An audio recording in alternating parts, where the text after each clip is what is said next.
नमस्कार. मी प्राजक्ता ठुबे, सहाय्यक प्राध्यापक राज्यशास्त्र विभाग, new arts commerce science college, Ahmednagar. या व्हिडिओमध्ये आपण सावित्रीबाई फुले पुणे विद्यापीठाच्या डेमोक्रेसी, इलेक्शन्स अँड गव्हर्नन्स या एक्स्ट्रा क्रेडिट कोर्समधील लोकशाही अर्थात डेमोक्रेसी या मॉड्यूलची चर्चा करणार आहोत. त्यातील लोकशाही या संकल्पनेच्या विकासातील महत्त्वाच्या टप्प्यांवर सखोल चर्चा करण्याचा प्रयत्न या व्हिडिओमध्ये करण्यात आला आहे. व्हिडिओतील सर्व स्लाइड्स या इंग्लिशमध्ये असून स्पष्टीकरण मात्र मराठी भाषेत केले आहे. अमराठी भाषिक विद्यार्थ्यांना देखील विषय समजावा हा यामागचा उद्देश.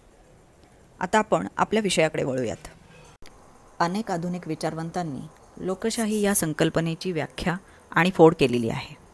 त्यापैकी अब्राहम लिंकन यांची लोकांचेच लोकांनी केलेले लोकांसाठी राज्य ही व्याख्या लोकप्रिय आणि प्रसिद्ध आहे. लिंकन या संदर्भात पुढे म्हणतात, मला गुलाम म्हणून जसे जगण्यास आवडणार नाही तसेच मालक म्हणून राहण्यासही आवडणार नाही. माझ्या या उद्गारातूनच लोकशाहीची कल्पना व्यक्त होते. बहुमताचे राज्य असेही लोकशाहीचे वर्णन केले जाते. लोकशाही हा डेमोक्रेसी या इंग्रजी संज्ञेचा मराठी शब्द. त्याची इंग्रजी डिक्शनरीतील डेमॉस आणि क्रसी अशी फोड केली असून त्यांचा अनुक्रमे सामान्य लोक व सत्ता असा अर्थ दिला आहे. हा शब्द डेमॉस आणि क्रॅटॉस या ग्रीक शब्दांपासून झालेला असून त्याचे लॅटिन रूप डेमोक्रॅशिया असे दिसते. या संज्ञेचा स्पष्ट अर्थ आणि संकल्पनेची काटेकोर व्याख्या याबाबत अजूनही विद्वानांमध्ये विवाद दिसून येतात. लोकशाहीस काही अंशी पूरक असे प्रयोग प्राचीन ग्रीसमधील नगरराज्यात विशेषतः अथेन्समध्ये इसवी सन पूर्व 5व्या शतकात झाले. अथेन्समध्ये महत्त्वाचे निर्णय अंमलात आणणारी एक समिती होती. तिचे सभासद व राज्याचे अधिकारी लोकांकडून निवडले जात. न्यायनिवाडासुद्धा सर्व नागरिक एकत्र जमून करीत. मर्यादित लोकसंख्येमुळे प्रत्यक्ष लोकशाहीचे प्रयोग तत्कालीन काही नगरराज्यात शक्य झाले. सभागृहातील सभासद महत्त्वाच्या सार्वजनिक विषयांवर चर्चा करीत आणि मग नंतर मत व्यक्त करीत. प्रत्येक नगरराज्याच्या घटनात्मक प्रगतीचे मूलप्रवाह आणि प्रातिनिधिक स्वरूप पाहिले असता असे दिसते की या नगरांचे नागरिकत्व काही थोड्या लोकांपुरतेच मर्यादित होते. स्त्रियांना आणि गुलामांना मतदानाचा अधिकार नव्हता. सर्व पदांवर अर्थातच उच्चकुलीन पुरुषांनाच निवडले जाई. त्यामुळे राजकीय अधिकार नसलेले लोक खुद्द नागरिकांपेक्षा कितीतरी पटींनी जास्त होते. या मर्यादा लक्षात घेऊनही अथेन्समधील लोकशाहीमध्ये आधुनिक लोकशाही राज्यपद्धतीची बीजे आढळतात असे म्हणणे फारसे वावगे ठरणार नाही. तरीसुद्धा सर्वच ग्रीक नगरराज्यांनी लोकशाहीचा स्वीकार केल्याचे दिसत नाही. प्लेटो आणि ॲरिस्टॉटल हे दोन अथेनियन विचारवंत. प्लेटोने लोकशाहीला सैद्धांतिक तत्वांवर विरोध दर्शवला आहे. त्याच्या मते लोकांकडे आवश्यक असलेली नीतिमत्ता आणि बौद्धिक क्षमता नसेल तर लोकशाही यशस्वी होऊ शकणार नाही. मात्र प्लेटो धनिकशाही किंवा हुकुमशाहीपेक्षा लोकशाही श्रेष्ठ आहे असे मात्र मत स्पष्टपणे मांडतो. या उलट ॲरिस्टॉटलने या संकल्पनेला सहानुभूती दर्शवली आहे. त्याने राज्याचे वर्गीकरण तेथील सत्ताधाऱ्यांच्या संख्येवरून राजेशाही, उमरावशाही व लोकशाही असे केले आहे.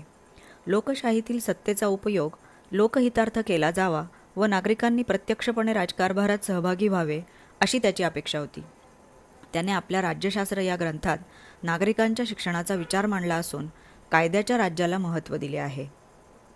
ग्रीकांप्रमाणे प्राचीन रोमनांनी प्रजासत्ताकाद्वारे रोममध्ये लोकशाहीचा प्रयोग केला. सिनेट ही प्रतिष्ठेची व लोकनियुक्त संसद सदृश्य सभा होती. तिच्यात प्रथम उमराव घराण्यातील कुलीन पुरुषांना मतदानाचा हक्क होता. अगोदरच्या काळात निवडून आलेला एक काउन्सिल प्रशासनाचा प्रमुख असे. पुढे 2 काउन्सिल निर्माण करण्यात आले आणि त्यानंतर इसवी सन पूर्व 1व्या शतकात ट्रायमव्हरेट हे 3 सत्ताधाऱ्यांचे मंडळ अस्तित्वात आले. पुढे अनेक वर्षांच्या संघर्षानंतर सामान्य लोकांना शासन प्रक्रियेत भाग घेण्याचा हक्क प्राप्त झाला आणि सिनेटप्रमाणे त्यांची दुसरी सभा अस्तित्वात आली. रोमनांनी लोकशाही तत्वांचा नेहमीच आदर केलेला आढळतो. शासनाला लोकमान्यता असावी म्हणून ते दक्ष असत. परंतु पुढे काउन्सिल हाच सर्व सत्ताधारी बनू लागला. त्यातूनच सम्राटशाहीचा उदय झाला. सम्राटशाहीने सकृतदर्शनी प्रजासत्ताकाची चौकट आणि सिनेटचे पारंपरिक स्वरूप तसेच ठेवून आपण लोकमतानुसार वागत आहोत असा बहाणा केला. अंतर्गत सत्तास्पर्धा आणि बाह्य आक्रमणे यामुळे ग्रीक नगरराज्ये आणि रोमन प्रजासत्ताक कालांतराने अस्तंगत पावली आणि त्यांच्या जागी साम्राज्य स्थापन झाली. प्राचीन ग्रीस व रोमप्रमाणेच भारतातही काही प्रदेशात साक्षात लोकशाहीचे प्रयोग झालेले आढळून येतात. वेदोत्तर काळापासून गुप्त काळापर्यंत राजाविरहित गणराज्ये होती. त्यांचे उल्लेख जैन, बौद्ध साहित्यातून तसेच महाभारत, कौटिल्य अर्थशास्त्र, ऐतरेय ब्राह्मण आणि ग्रीक लेखकांच्या वृत्तांमधून मिळतात. गणराज्यांच्या काही मुद्राही मिळाल्या आहेत. यातील बहुतेक गणराज्ये बिहार, सिंधू नदीचे खोरे आणि वायव्य प्रांत या भागात होती. यात प्रदेशानुसार आणि कालानुसार सभेच्या कामकाजाच्या भिन्न पद्धती आढळतात. कोणत्याही सभासदाकडून प्रस्ताव मांडण्यात येई व त्यावर चर्चा होऊन मतदान घेण्यात येई. उघड व गुप्त दोन्ही प्रकारे मतदान घेतले जाई. तथापि या व्यवस्थेत चातुर्वर्ण्य, त्यातील क्षत्रियांचे व काही क्षत्रिय कुलांचे श्रेष्ठत्व आणि वर्चस्व, त्यांच्या स्वतःच्या वंशाबद्दलचा अहंकार या लोकशाहीस बाधक असणाऱ्या तत्कालीन गोष्टी देखील अस्तित्वात होत्या. व्यक्तिस्वातंत्र्य आणि मूलभूत समानतेची कल्पना यात त्याला काही थारा नव्हता.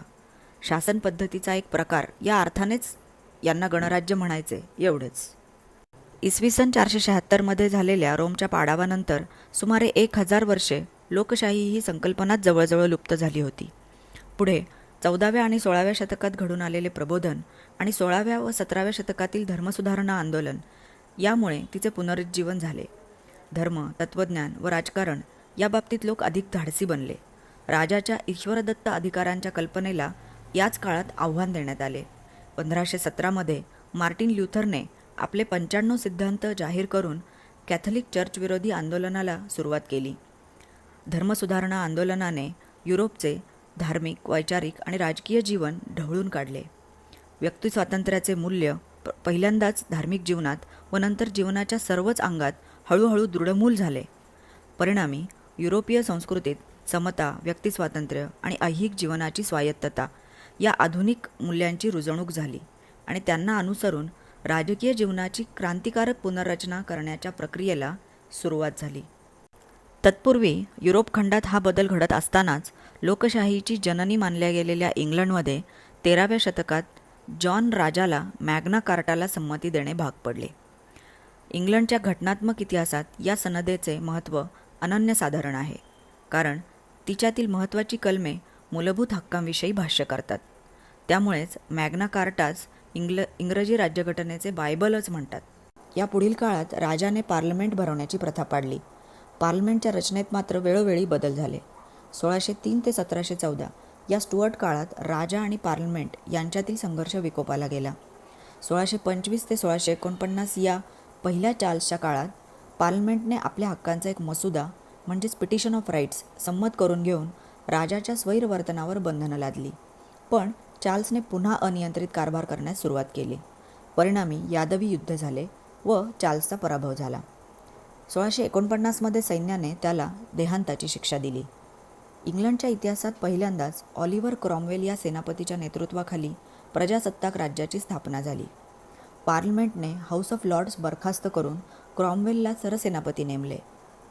त्याने 1653 प्युरिटन पंथाच्या पार्लमेंट भरवले. या पार्लमेंटने इन्स्ट्रुमेंट ऑफ गव्हर्नमेंट या नावाने संविधान बनवले. पण क्रॉमवेल हा हुकुमशहा बनला आणि राष्ट्ररक्षक म्हणून त्याने स्वतःलाच अभिषेक करून घेतला. त्याच्या कारकिर्दीत पहिल्यांदाच इंग्लंडला लिखित संविधान व अध्यक्षीय लोकसत्ताक राज्यपद्धती मिळाली. 1689 झालेल्या रक्तहीन क्रांतीनंतर संमत झालेल्या बिल ऑफ राईट्सने घटनात्मक कायदा करून स्टुअर्ट राजे आणि ब्रिटिश संसद यांच्यातील प्रदीर्घ संघर्षावर पडदा पाडला. इंग्लंडमध्ये राजाने संसदेच्या संमतीने कारभार करावा हे तत्त्व पुढील काळात रूढ होत गेले. संसदेचे राजकीय वर्चस्व हळूहळू वाढू लागले व नागरिकांनाही आपले राजकीय हक्क हळूहळू प्राप्त होऊ लागले. बिल ऑफ राईट्स आणि 1701 झालेल्या ॲक्ट ऑफ सेटलमेंटमुळे संसदेच्या लोकशाहीकरणाची प्रक्रिया सुरू झाली व कॅबिनेट पद्धती अस्तित्वात आली. यातूनच पक्षपद्धतीचा पाया घातला गेला.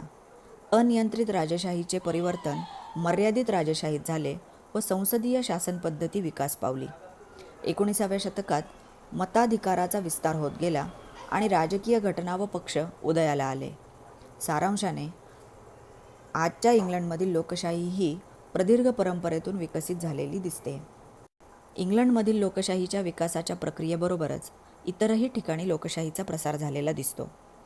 इंग्लंडच्या आधिपत्याखालील अमेरिकी वसाहतींनी 1775 ते 1783 या काळात सशस्त्र लढा देऊन स्वातंत्र्य मिळवल्यानंतर मर्यादित शासन व निसर्गसिद्ध हक्कांची कल्पना आधारभूत मानणारे लिखित संविधान 17 सप्टेंबर 1787 रोजी संमत करून मानवी हक्क, समानता इत्यादी लोकशाही तत्वांचा पुरस्कार केला. अमेरिकेच्या यशामुळे इंग्लंडला आपल्या वसाहतविषयक धोरणात आमूलाग्र बदल करावा लागला. यातूनच पुढे ब्रिटिश राष्ट्रकुलाचा जन्म झाला आणि जागतिक राजकारणात लोकशाही विचारप्रवाह वाहू लागले. याची परिणती फ्रान्सच्या राज्यक्रांतीत आणि कॅनडा, ऑस्ट्रेलिया, न्यूझीलंड या देशांच्या स्वयंशासित लोकशाही पद्धती विकसित पावण्यात झाली. युरोपात लोकशाहीचा आविष्कार राजेशाही विरोधी लढ्यांमधून झाला. फ्रान्समधील अनेक लेखक विचारवंतांनी फ्रेंच राज्यक्रांतीची वैचारिक भूमिका तयार केली. फ्रान्समधील सामाजिक अर्थव्यवस्थेवर व विशेषतः तत्कालीन धर्मसंस्थांवर त्यांनी हल्ला केला. सरदार व पुरोहित यांचे वर्चस्व आणि विशेष अधिकार नष्ट करणे, राज्यकारभार सुधारणे, वर्गनिरपेक्षपणे सर्वांना राजकीय, आर्थिक व धार्मिक स्वातंत्र्य उपलब्ध करून देणे या त्यांच्या मुख्य मागण्या होत्या.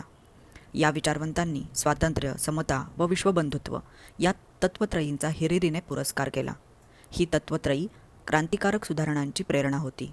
फ्रेंच क्रांतिकारकांनी स्वीकृत केलेली मानवी हक्कांची सूची आणि निरनिराळ्या देशांच्या संविधानात पुढे ग्रथित झालेले नागरिकांचे मूलभूत हक्क यांचा मूलाधार अमेरिकेचा स्वातंत्र्य जाहीरनामाच आहे. 18व्या व 19व्या शतकातील संघर्ष मुख्यतः राजाच्या ईश्वरदत्त अधिकारांविरुद्ध लोकांचा सार्वभौम अधिकार या कल्पनेत होता. पहिल्या महायुद्धात बऱ्याच राजेशाही देशांचा पराभव झाला व लोकशाही देशांची सरशी झाली. परिणामतः अनेक पाश्चात्य देशात राजेशाहीचे समूळ उच्चाटन झाले आणि तिची जागा लोकसत्ताक वा साम्यवादी राज्यपद्धतीने घेतली. कालांतराने 20व्या शतकात आफ्रिका आशिया खंडातील वासाहतिक देश स्वतंत्र होऊ लागले. वसाहतवाद विरोधी चळवळीतून तेथील लोकशाही प्रेरणांचा आविष्कार झाला. स्वातंत्र्यानंतर मात्र खरी सत्ता लोकांच्या नावावर काही हुकुमशहांनी बळकावली. वासाहतिक पारतंत्र्यातून मुक्त झालेल्या बहुतेक सर्व नवोदित देशांनी तत्वतः लोकशाही शासनपद्धतीचा स्वीकार केला असला आणि संविधानात लोकशाही वा प्रजासत्ताक या शब्दाचा निर्देश केला असला तरी प्रत्यक्षात तेथे लोकशाहीला परिपक्व वातावरण नसल्यामुळे बहुसंख्य देशात लष्करी राजवटी किंवा सर्वंकष शासनपद्धती वा साम्यवादी राजवटी अस्तित्वात आल्या. ज्या नवस्वतंत्र देशांमध्ये लोकशाही पद्धती टिकली तेथे ही विषमता, विविधता, राष्ट्रीय ऐक्याचे प्रश्न, आर्थिक विवंचना, अस्थैर्य इत्यादी कारणांमुळे लोकशाहीच्या विकासावर अनेक मर्यादा पडलेल्या दिसतात.